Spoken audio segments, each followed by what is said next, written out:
听海眼前一黑，我最重要的发布平台就这样没了。就在活动最关键的时候，这大概是我距离放弃最近的一刻。嗨，我是施开达，一个喜欢在数字世界里构建想象，偶尔也想把梦境拉进现实的数字艺术家。今天这一期视频呢，我是想回顾一下我是怎么凭借着一腔热情和 N 个巧合，把我的 OC 单杀和他的魔法星球展览从一个模糊的想法变成现实，会在各种意想不到的挑战中惊险落地的。这里面呢，有关于 IP 孵化和粉丝共创的一些探索，有和新技术磨合的经历，当然呢，也少不了我这个策展新手在过程中交的那些宝贵学费和踩坑的实录了。不知道大家有没有过那种因为热爱一个东西而投入巨大的精力，过程中却状况百出，差点进行不下去的这种体验。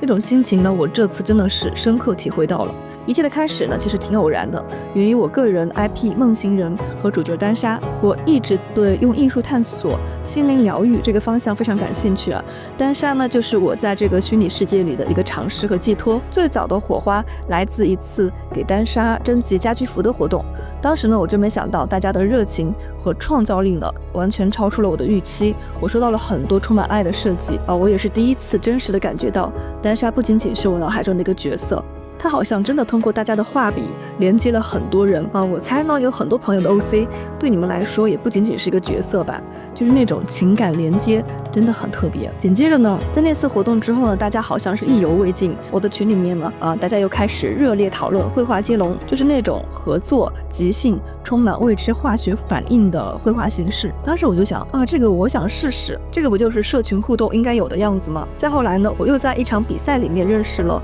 做裸眼3D的Oholo，我看到他们的技术演示，脑子里面叮的一下，要是单杀能够突破次元壁，以一种更立体的形态出现，这个想法我就觉得很有意思，合作的念头就这么悄悄地种下了。最后那阵关键的东风，就是我的老朋友之间插画，在今年上半年的时候就问我说，想不想在上海插画小镇做一个以 OC 为主题的小型展览试试水当时我就感觉所有的线索都汇聚到了一起，粉丝的热情，好玩的形式，酷炫的技术，还有难得的场地。作为一个想的特别多的人，我很认真的思考，也评估了风险，但是呢，还是被巨大的可能性吸引。就这样，单向的魔法星球就从一个模糊的概念变成了一个承载着我的个人 IP 技术共创和线下体验的大型个人成长挑战项目。 OK， 项目启动了。第一步呢，就是要把魔法星球这个听起来很玄的概念变得具体，能够被大家看到和感受到。我希望它不仅是设定，而且有情绪、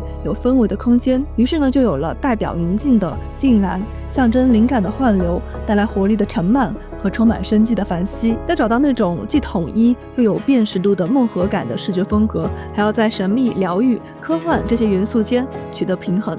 过程吧，对于一个有点完美主义倾向的人来说，确实是个不小的挑战。但只有静态图感觉还不够为了让大家真正走进这些星球，我决定把它们做成动画。没错，哼哧哼哧爆肝了 N 个日夜，我做了一系列主题短片，从引导大家寻找内心共鸣的命运四重奏开始，到每个星球的沉浸式氛围体验。这大概就是我这个动画野生爱好者凭着一腔热爱最用力的一次表达了，主要是因为时间真的好紧张天啊！总之我在做的时候就特别希望这些流动的色彩、光影、特效能够成为观众们进入魔法星球的梦境入口。那么星球的概念有了，世界观也初具雏形，但光我一个人构建肯定是不够丰富的，必须拉上大家一起玩，还得搞点有新意的。第一个大动作呢，就是和Oholo合作了一款裸眼3D 小夜灯。当时我的想法是很美好的，就是让单山的魔法突破次元，让喜欢他的人的卧室中能够有这种魔法的光影。但是现实是，这种技术对原始图像的要求真的是一言难尽，特别细节，应该说特别变态。所以为了达到理想的效果，光是这个图片呢，我就反复沟通，调整了好几十稿。核心的灯片呢，是我的合作方Oholo他们打了3版才最终确认的。再加上我们是第一次尝试对接量产，中间的各种沟通协调要确保最终的效果符合预期，就是这种虐心又虐身的过程。总之，在跟这个小夜灯死磕的同时，之前我提到的绘画接龙活动也正式启动了。这对我来说呢，也是一次非常重要的探索我想试试看 IP 加社群加品牌这种模式能不能够有效的运转。针对这个活动呢，肯定要有奖品哦。这个奖品就是我刚刚辛苦孵化出来的小夜灯。一开始进展很顺利啊，大家热情高涨，然后惊喜就来了。活动刚刚进行到中途，主要依赖的这个发布平台，它突然就没有了。当时我的脑子真的是嗡的一下，眼前一黑，这不就是传说中的黑天鹅本鹅吗？就整个活动计划呢，几乎是要被打乱，项目差点就搁浅了。但是崩溃了肯定是解决不了问题的，我得自救嘛。我就告诉自己说，稳住，想想办法，不能让大家的心血白费，毕竟大家已经花了那么多了，而且我也做了很多事情了。所以我当时就紧急调整策略。首先呢，之前的评选是根据线上的数据来的，现在呢，评选改到线下的展览来进行，规则呢适当放宽，核心就是只要是大家创作的成果，必须想办法让他们被更多的人看见。所以我那段时间真的是压力巨大啊，加班加到昏天黑地。但是呢，当最后看到那些充满想象力的金融作品，有的甚至是自发组织做成了动画短片，那我真的就觉得一切的坚持都值了。这大概就是共创的魅力所在吧。即使过程一波三折，最终的成果呢，依然能够带来巨大的惊喜和感动。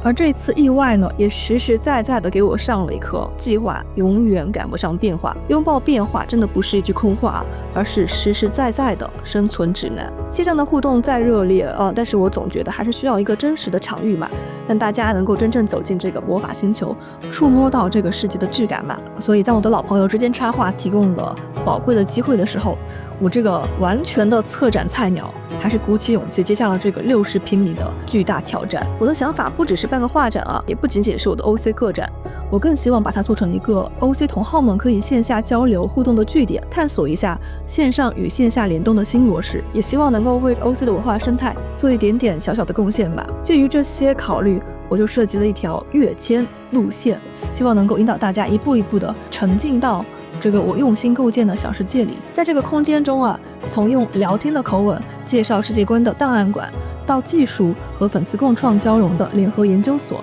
这里呢有我和品牌方费尽心思设计出来的小夜灯星空墙，有展示合作方技术，有顺便让大家打卡的裸眼 3D 屏，还有汇集了粉丝心血的绘画接龙和作品投票区。而我个人最花心思也最看重的，可能就是这个 OC 的集创空间了。看到大家在这里给丹莎留言，热情地分享自己的 OC 设定，甚至开始畅想下一次的活动，就这种同好之间因为热爱而产生的温暖连接感，就是支撑我做这件事情最大的动力来源。当然，现实呢总会用它的方式告诉你，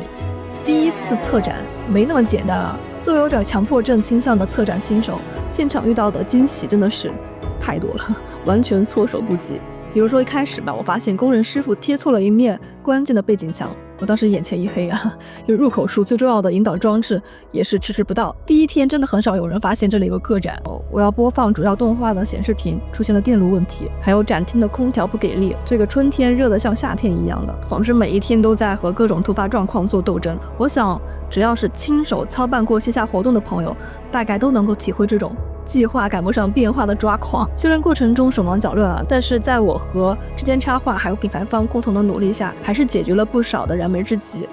回过头来看，遗憾肯定还是有的比如说像我自己设计的这个展陈信息，它还是偏向文字的，不够直观。互动引导呢，其实可以更醒目更独立。这些都是我事后进行的复盘，也是我这一次首次的 OC 展览交的学费，我已经非常认真的记在小本本上了，下次一定改进终于把这趟充满挑战的旅程跟大家简料的分享了一遍。天晓得我前几个月真的是忙死了，就是为了这个展览，为了这个活动。丹山的魔法星球呢，对我个人而言真的是一次信息量爆炸、痛并快乐着的极限拉扯和高速成长。作为一个习惯了在数字世界里面沉浸创作的 I 人这次被现实推着往前走，真的是被迫点亮了策展、项目管理，还有一些杂七杂八的商务沟通技能虽然过程中常常想喊救命但当一切尘埃落定的时候，回头看这一切的折腾和付出，好像都化成了继续前进的养分了。这次魔法星球的降落呢，只是梦行人漫长旅途中的一小步。未来呢，我还想继续创造更多的故事，继续和有趣的灵魂们连接碰撞，继续探索线上线下结合的新玩法，服务好这个我真的非常珍视的 OC 的社群。不知道对于梦行人或者是未来的 OC 线下活动，大家会有什么样的期待或者是脑洞呢？最后必须郑重的说一声感谢，感谢每个耐心看到这里的你，感谢所有关注梦行人喜爱单杀的粉丝朋友，感谢给力的合作方哦吼喽和之间插画，感谢每一位参与了线上活动和线下观展的伙伴。如果我的这点折腾经历和不成熟的复盘能给你带来哪怕一丁点的启发或参考价值，别忘了给我一点鼓励哦。我们下次再见哦，拜拜。